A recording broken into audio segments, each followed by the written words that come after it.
देखु आपण मैंने समस्ते बेस किछि दिन हला जोगाण मंत्री को शुणुंट मत लगुच जोगाण मंत्री आलू हैंगओवर जाऊ ना से बारंबार आलू को लेकिन जेते विवृत्ति देले बोधे ए मंत्रिमंडल में अन्य कौन मंत्री एते सस्ता विवृत्ति केबे देई नथिबे आ एते थर से विवृत्ति को बारंबार उल्टाई नथिबे।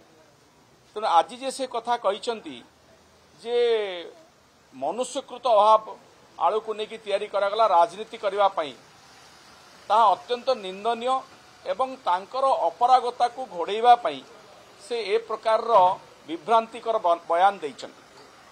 आलू आसीबा आरंभ होईची कारण पश्चिम बंग रे आलू व्यवसायी माने धर्मघट करथिले तांको सरकार सहित आलोचना परे से माने राजी हेले ओडिशा को आलू छाड़िबा पई बा अन्य राज्य को जहा फल रे जो आलूर संकट सृष्टि होइतला ताहा धीरे धीरे दूर होउची।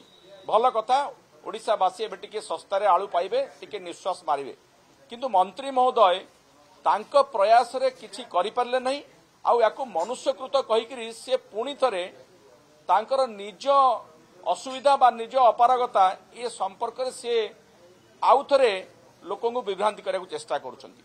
राजनीति किए करुछि आलू को लेकिन राजनीति निजे मंत्री महोदय करुछंती।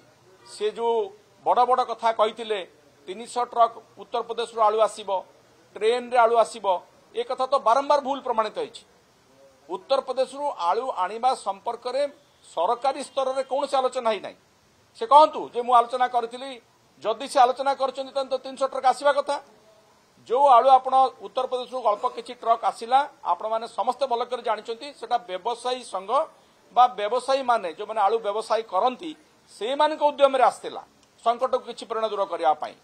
तेणु मंत्रींकर बयान विभ्रांतिकर मंत्री महोदय पुणी थरे ए प्रकार विभ्रांतिकर बयान न देई आलू संकट भविष्य में केमती सृष्टि न हो से ऊपर ध्यान दिंतु नले से जेभली भाव में बदनाम हेलेनी तांकर मंत्री पद प्रति संकट सृष्टि हेलानी। धन्यवाद।